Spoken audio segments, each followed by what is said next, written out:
Hey guys, what's up? This is Bharat. You're watching iGyaan. For most people, gaming PCs mean a investment of time and effort. You need to look out for what parts you want in your gaming PC.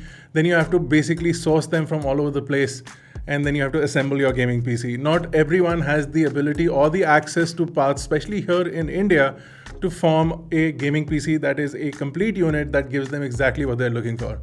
Especially if you're designing your own PC, you can know how cumbersome it is to not only source parts, but get everything together, make sure it boots up at the end of it, and everything works just fine. You can commission somebody to build a gaming PC for you from places like Nehru Place here in Delhi, but we all know that that turns out to be very sketchy at times. So what do? You can either buy a pre-built PC, which can come from brands and it can be really expensive, and they're usually big and bulky. So let's paint a picture. You want a compact form factor and you want gaming performance and you want to be able to play A-lister games on your device. You don't have many options aside from looking at a compact form factor like the Apple Mac Mini. You don't have any kind of gaming performance on that. So what do? You can either try and figure out a mini ITX case, figure out the hardware, try and fit everything in there to get the kind of performance, or you can simply get one of these. Now this is a Zotac ZBox, and in this video we're going to be checking this out. So let's quickly get started.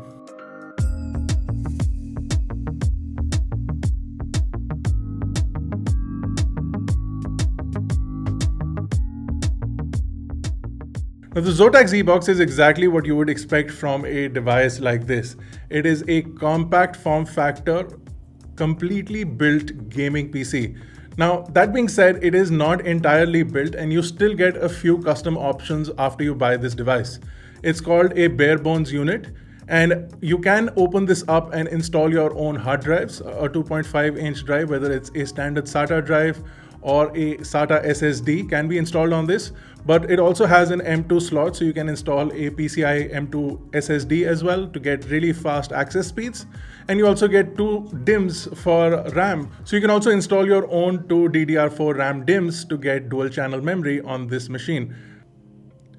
The thing that bothers me about the Zotac ZBox is, of course, this massive power supply. It's almost half the size of the ZBox itself, and it sits outside the ZBox. I would have liked to see an integrated solution, but then we would have probably lost out on the compact form factor and also possibly added to the thermal component of it. So it's good that it sits outside. I'm not very happy about the fact that it's massive. It's also 330 watts.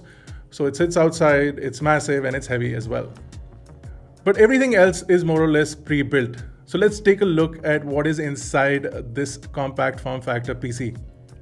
So inside you get a Intel Core i7-9750H. This is a 6-core CPU with 2.6 GHz and up to 4.5 GHz on the turbo clock. You also get what primarily makes this a gaming hardware, the NVIDIA GeForce RTX 2070 GPU with 8 GB of GDDR6 RAM. Now I/O is also a plenty. On the front you get a SD card and SDXC card reader. You also get a USB 3.1, a microphone out and a headphone out, and you also get a USB Type-C 3.1 port on the front. If you switch over to the back, you can see a 2.5 gigabit Ethernet port along with a standard gigabit Ethernet port. You can also see the outputs for the graphics card, so you get a display port, 2 HDMIs, and a standard USB-C. Along with that, you also get 4 full-size USB 3.0 ports. So that's a lot of I/O. But you also have other connectivity features, Wi-Fi 6 and Bluetooth 5, and this also has an 8-channel audio out via the HDMI cable, so it does have a pretty impressive sound card in there as well. Now, because you're installing your own media, that means that you're going to be installing your own operating system. So once you do pop off the bottom plate, you will see that it is entirely made out of copper and it basically serves up as a heatsink as well. There is a lot of other thermal management on this. Because it's a compact form factor, it will produce a lot of heat.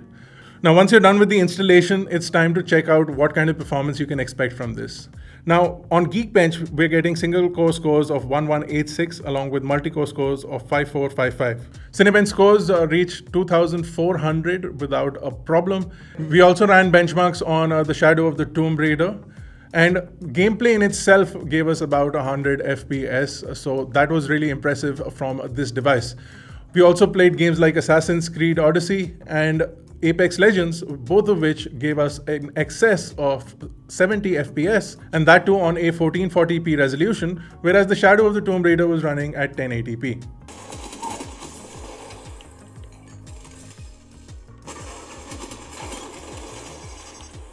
Now, the one thing that we did see with this machine is that it, in general, after gaming and just getting out of an intensive gaming session, we saw that temperatures were crossing 90 degrees without hesitation, which means that this device gets extremely hot, and on the left side where the air out is an extremely hot area of the PC.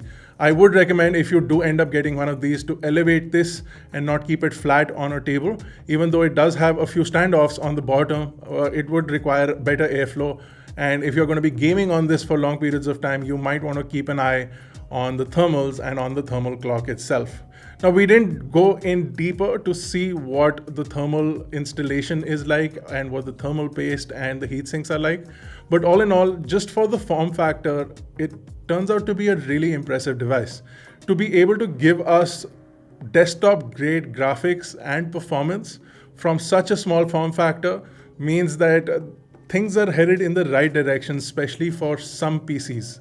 Now, the 2070 Super is already an exceptional graphics card, and you can really use it to sort out your needs. So whether you're gaming or even using this machine for editing, for photographs, or for video, the graphics card will play its role. And if you do pick the Core i7 variant, you have a lot of performance on both the CPU side and the GPU side.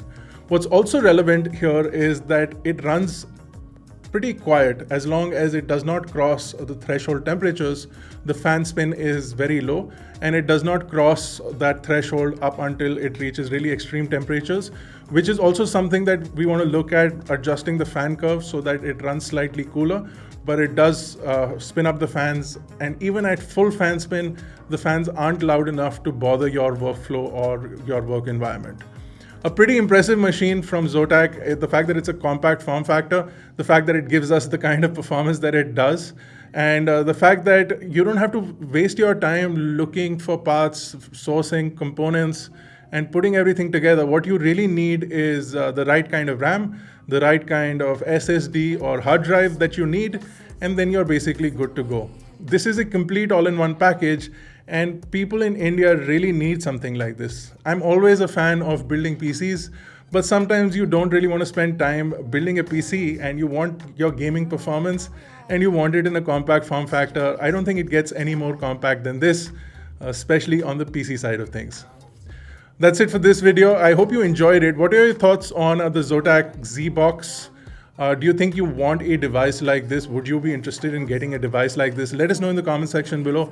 If you enjoyed the video, give it a thumbs up. If you haven't already, make sure you subscribe to iGyaan and hit the bell notification icon so you get notified each time we upload a video. This has been Bharat. Thank you guys for watching. I'll see you in the next one. I don't know what I want. I don't know what I need. But I feel a loss of balance when I think of you and me. I don't know what I want, I don't know what I need, but I feel there's something missing, someone's missing me.